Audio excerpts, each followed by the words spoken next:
Praise the Lord. ஆண்டவராகிய இயேசு கிறிஸ்துவின் நாமத்தினால உங்கள் யாவரையும் வாழ்த்துகிறேன். இந்த நாளிலும் தேவனுடைய கிருபையை குறித்து தியானிக்க இருக்கிறோம். யாருக்கு ஆண்டவருடைய கிருபை தேவை? எல்லாருக்கும் ஆண்டவருடைய கிருபை தேவை. காரணம், வேத வசனம் சொல்லுகிறது, ரோமர் 3ஆம் அதிகாரம் 23-24 எல்லாரும் பாவம் செய்து தேவ மகிமையற்றவர்களாகி இலவசமாய் அவருடைய கிருபையினாலே தேவனுடைய மீட்பை கொண்டு நீதிமான்கள் ஆக்கப்படுகிறார்கள். ஏன் எல்லாரும் பாவம் செய்தார்கள்? யாக்கோபு 2:10 வாசிக்கிறோம், ஒருவன் நியாயப்பிரமாணம் முழுவதையும் கை கொண்டிருந்தும் அவைகளில் ஒன்றிலே தவறினால் எல்லாவற்றிலும் குற்றவாளியாய் காணப்படுவான். ஒன்று தவறிட்டால் கூட குற்றவாளி. ரோமர் 3:20 அப்படியானால் தேவனுக்கு முன்பாக ஒரு மனுஷனும் நியாய பிரமாணத்தினால நீதிமானாய் காணப்பட முடியாது. ஆகவே தான் எல்லாருக்கும் ஒரு இரட்சகர் தேவை. இயேசு கிறிஸ்து பாவிகளை இரட்சிக்க உலகத்திற்கு வந்தார் என்று 1 தீமோத்தேயு 1:15 வாசிக்கிறோம். மனுஷகுமாரன் கெட்டு போனதை இரட்சிக்க வந்தார் என்று மத்தேயு 18:11 வாசிக்கிறோம். இழந்து போனதை தேடவும் இரட்சிக்கவுமே மனுஷகுமாரன் உலகத்திற்கு வந்தார் என்று லூக்கா 19:10 வாசிக்கிறோம். ஏன் ஆண்டவர் நம்ம மேலே அவ்வளோ பெரியும்? எபிரேயர் 2:16 அவர் தூதர்களுக்கு உதவியாக கை கொடாமல் ஆபிரகாமின் சந்ததிக்கு உதவியாக கை கொடுத்தார். ஏன் அப்படி செய்தார்? அவருக்கு நம்ம மேலே தனி பாசம். மனித குலம் விழுந்தபோது அவர் மனித குலத்துக்காக கலங்கினார், பரிதவித்தார். தம்முடைய சொந்த குமாரன் என்று பாராமல் அவரையே நமக்காக தந்தருளினார். யோவான் 3:17 வாசிக்கிறோம், தேவன் உலகத்தில் தம்முடைய குமாரனை எதுக்கு அனுப்பினார்? உலகத்தை ஆக்கினைக்கு தீர்ப்புக்குள்ளாக்கும்படி அனுப்பாமல் உலகத்தை ரட்சிக்கும்படி அனுப்பினார் என்று சொல்லி உலகத்தை ரட்சிக்கும்படியாய் அனுப்பினார். மத்தேயு 9:13, லூக்கா 5:32, மார்க் 2:17 ஆகிய வசனங்களில் தேவனே சொல்லுகிறார், நீதிமான்களை அல்ல பாவிகளையே மனம் திரும்புகிறதற்கு அழைக்க வந்தேன். நான் பாவி மேலே பிரியமாக இருக்கிறேன். பாவத்தை தான் வெறுக்கிறேனே தவிர பாவியை வெறுக்கவில்லை. ஒருவேளை உங்கள் பாவத்து நிமித்தம் உங்களை எல்லாரும் குற்றப்படுத்தலாம், ஆனால் தேவன் உங்களை குற்றப்படுத்த மாட்டார். அவர் பாவிகளை நேசிக்கிறவர், பாவிகளுக்காகவே உலகத்தில் வந்தவர். எப்படி உங்களை மறப்பார்? எப்படி உங்களை கைவிடுவார்? எபிரேயர் 2:18 வாசிக்கிறோம், அவர் தாமே சோதிக்கப்பட்டு பாடுபட்டதினாலே அவர் சோதிக்கப்படுகிறவர்களுக்கு உதவி செய்ய வல்லவராயிருக்கிறார். எபிரேயர் 4:15-16 ஆகிய வசனங்களில் வாசிக்கிறோம், நம்முடைய பாவங்களை குறித்து பரிதபிக்க கூடாத பிரதான ஆசாரியர் நமக்கு இராமல் எல்லா விதத்திலும் நம்மை போல சோதிக்கப்பட்டும் பாவம் இல்லாதிருக்கிற பிரதான ஆசாரியரே நமக்கு இருக்கிறார். ஆதலால் நாம் இரக்கம் பெறும்படிக்கும் ஏற்ற காலத்தில் சகாயம் செய்யும் கிருபையை பெற்றுக்கொள்ளும்படிக்கும் தைரியமாய் கிருபாசன தண்டையிலே சேர கடவோ.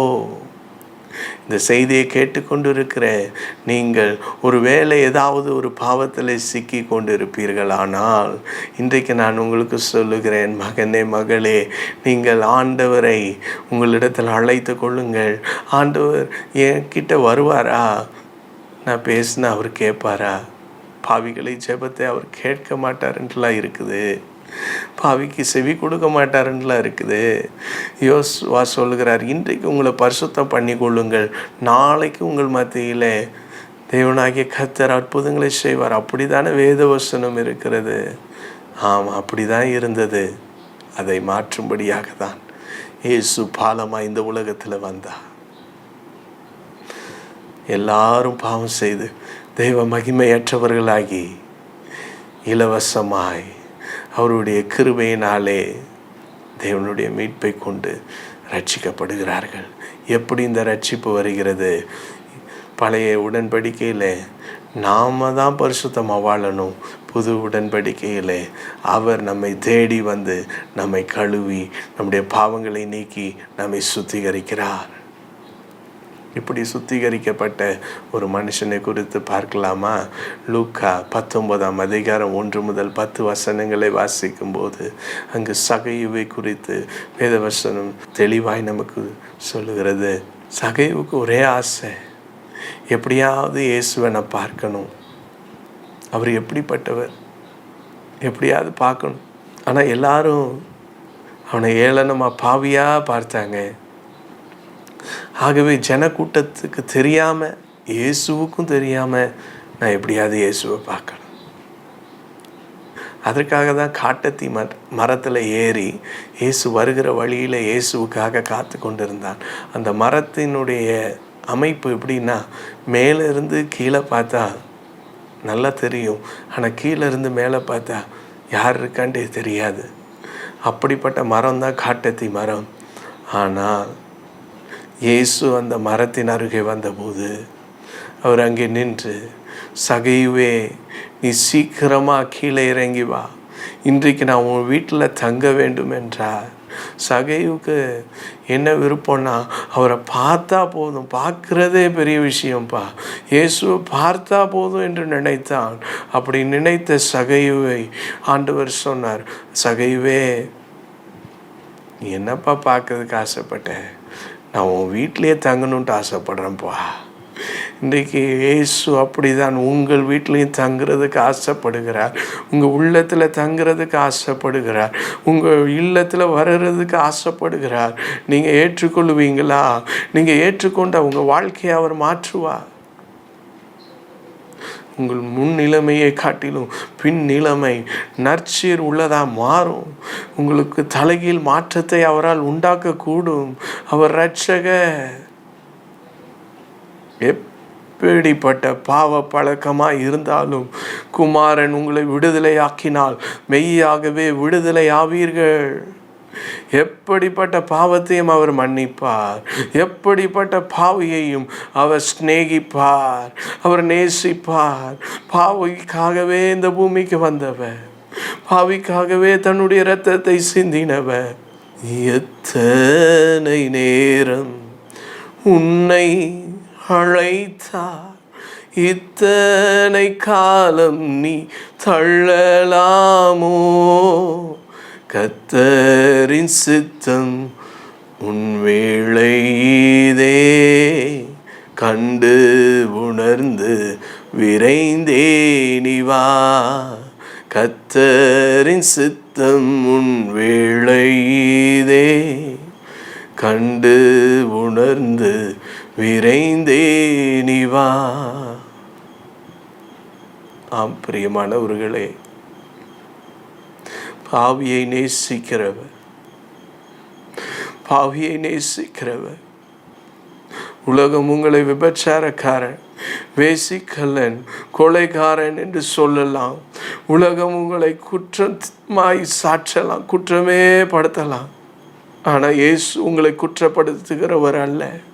அவர் உங்கள் பாவத்தை கழுவி உங்களை மன்னித்து தன்னுடைய மகனாய் அணைத்து கொள்ளுகிறவர். இளைய குமாரன் வீட்டிற்கு வந்தபோது வேசிகளிடத்தில் செலவு பண்ணினவனை வீட்டில் சேர்த்தாரே என்று மூத்த குமாரன் பேசினான். ஆனால் தகப்பன் என்ன சொன்னார்? அவனை கட்டி அணைத்து முத்தமிட்டு, மகனே, இத்தனை நாள் நான் உன்னை இழந்து எவ்வளோ கஷ்டப்பட்ட தெரியுமாப்பா. டெய்லி நான் உனக்காக எப்போ வருவான்னு காத்து கொண்டு இருந்தேன். அதே போல தான் இயேசு இன்றைக்கு உங்களுக்காக காத்து கொண்டு இருக்கிறார். என் மகனே, என் மகளே, நீ திரும்பவுமா பாவத்தை தொடர போறியா, இல்லை என் வாழ்க்கையை ஆண்டவருக்கு ஒப்பு கொடுக்குறேன்ட்டு இன்னைக்கு அர்ப்பணிக்கிறியா? இயேசு ஆவலாய் காத்து கொண்டு இருக்கிறார். சுயமென்னில் சாம்பலாய் மாற சுத்தாவியை அனல் மூட்டும், ஜெயம் பெற்று மாமிசம் சாக தேவா அருள் செய்குவி. ஆண்டவரே, என் சுயத்தை நான் வெறுக்கிறேன் ஆண்டவரே. என் சுய இச்சைகளை நான் வெறுக்கிறேன் ஆண்டவரே. இன்றைக்கி என் வாழ்க்கையை அர்ப்பணிக்கிறேன் ஆண்டவரே. இன்றையிலிருந்து என் வாழ்க்கைக்குள்ளே வாங்க ஆண்டவரே என்று நீங்கள் கதறி ஆண்டவர் உங்களிடத்தில் அழைத்து கொள்வீர்களானால் எப்படிப்பட்ட பாவத்தையும் எப்படிப்பட்ட பாவ வாழ்க்கையையும் ஆண்டவர் மாற்றி உங்களை பரிசுத்தமாய் வாழச் செய்வார். எந்த மனுஷனையும் பிரகாசிப்பிக்கிற மெய்யான ஒளி அவர். எந்த மனுஷனையும் பிரகாசிப்பிப்பார்.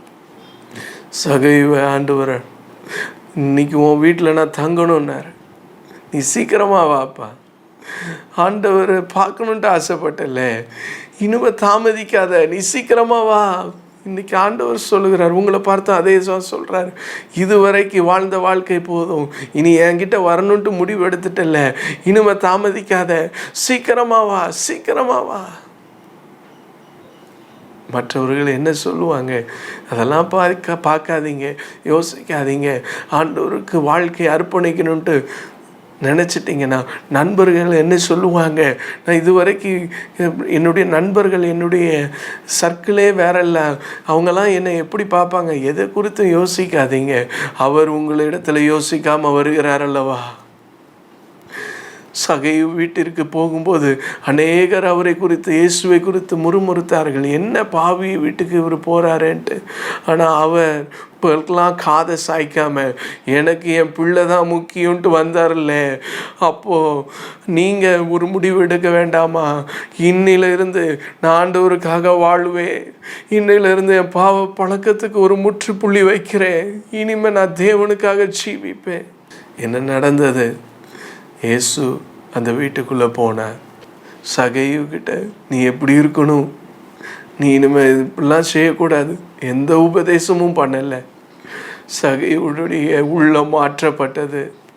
எப்படி ஒரு அறையில் ஒளி வந்ததென்றால் இருள் அங்கே வெளியே போகுதோ, அதே போல் சகையு வாழ்க்கையில் காணப்பட்ட இருள் வெளியேறியது.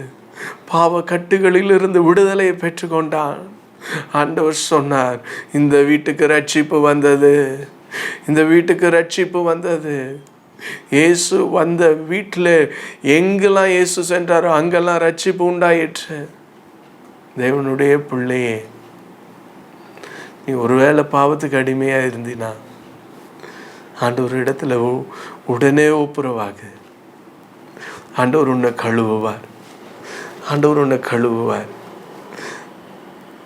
அதை அப்படியே மறந்துரு. திரும்ப தன் பாவங்களை மறைக்கிறவன் வாழ்வடைய மாட்டான். அவைகளை அறிக்கை செய்து விட்டு விடுகிறவனோ இரக்கம் பெறுவான். எப்படிப்பட்ட பாவ பழக்கமாக இருந்தாலும் சரி, ஆண்டவர் விடுதலையாக்குவார், ஆண்டவர் விடுதலையாக்குவார். கர்த்தர் உங்களை ஆசீர்வதிப்பாராக. நாம் ஜெபிக்கலாம். ஆண்டவரே, இன்றோடு நான் இந்தந்த காரியத்தில் நான் விடுதலை ஆகணுன்ட்டு ஆசைப்படுறேன்ப்பா, இந்தந்த காரியத்தை இனிமேல் செய்ய மாட்டேன் என்று ஆண்டவரிடத்தில் அர்ப்பணிப்பீங்களா? வேறு ஒன்றுமே இல்லை. இதெல்லாம் செய்ய மாட்டேன்ட்டு சொல்கிறத காட்டிலும் எது அதிகமாக நீங்கள் செய்யணுன்னா ஆண்டவரிடத்தில் டைம் ஸ்பெண்ட் பண்ணுறத கூட்டிக் கொள்ளுங்கள். ஆண்டவரோட கூட சஞ்சரியுங்கள், ஆண்டவரோடு கூட பேசுங்கள், ஆண்டவரோடு கூட உறவாடுங்கள். அவர் உங்கள் வாழ்க்கையில் வந்துட்டா உங்கள் வாழ்க்கை வெளிச்சமாக மாறும், உங்கள் வாழ்க்கை பிரகாசிக்கும். நாம் ஜெபிக்கலாமா? ஆண்டவரே, இந்த நாளிலும் எங்களோடு கூட நீங்கள் பேசி இருக்கிறீங்கப்பா. பாவத்தை பார்க்காத சுத்த கண்ணன், பாவிகளே ஆகிய எங்களுக்காக மனம் இறங்கி நீங்கள் வந்து எங்கள் பாவத்தை மாற்றுகிறீங்க. அதுக்காக நன்றி அப்பா. இந்த நாளிலும் இன்றோடு இந்த பாவ பழக்கத்தை நான் விடுறேன். இதிலிருந்து நான் வெளியே வரணுன்ட்டு ஆசைப்படுற ஒவ்வொருவரையும் நீங்கள் பார்த்துருக்குறீங்க. நீங்கள் அவங்க எடுத்த பொருத்தனைகளை கேட்டிருக்கிறீங்க. அவர்களை முற்றிலுமாய் கழுவி அவர்களுக்குள் நீங்கள் இன்று முதல் அவர்களுக்குள்ளே வாசம் பண்ணுங்கப்பா. இந்த செய்தியை கேட்குற யாராக இருந்தாலும் அவர்களுக்குள்ளே வெளிச்சம் உண்டாவதாக, அவர்களுக்கு உள்ளே காணப்படுகிற இருள் முற்றிலும் அகழுவதாக. எப்படிப்பட்ட பாவக்கட்டாக இருந்தாலும் இந்த நேரத்தில், இந்த நிமிஷத்தில், இந்த நொடி பொழுதில் மாறுவதாக என்று ஜெபிக்கிறேன். எப்படிப்பட்ட பாவத்தை மாற்ற முடியுமே தகப்பனே. இந்த நாளிலே பாவ கட்டுகள் நிர்மூலமாவதாக இயேசுவின் நாமத்தினால.